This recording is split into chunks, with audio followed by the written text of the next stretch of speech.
Cet animé m'a fait pleurer dès le premier épisode, pas à la fin, pas lors d'un twist, dès le premier épisode. Et je suis sûr que je suis vraiment pas le seul. Enregistre cette vidéo dès maintenant et partage-la à ton pote parce que tu vas vouloir la regarder dès demain. Donc au début, il y a juste une sphère, un objet immortel envoyé sur Terre par une entité mystérieuse. Et cette sphère, elle peut prendre la forme de ce qu'elle touche. Une pierre, de la mousse, un loup. Et un jour, elle rencontre un garçon. Un gamin seul dans un village abandonné au milieu du froid. Et tout le monde est parti vers une terre promise quelque part à l'horizon.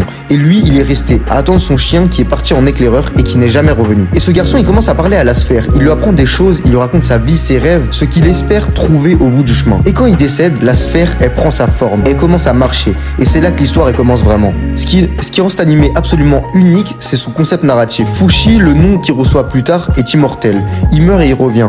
Il change de forme et il absorbe les gens qu'il perd. Et l'animé, il te fait rencontrer différents personnages, des humains extraordinaires, attachants et vivants. Si vous avez vu To Your Eternity, mettez une lune dans les commentaires. Donc l'animé, tu l'auras compris, il s'appelle To Your Eternity et il est disponible sur Crunchyroll en VO et il y a 2 saisons.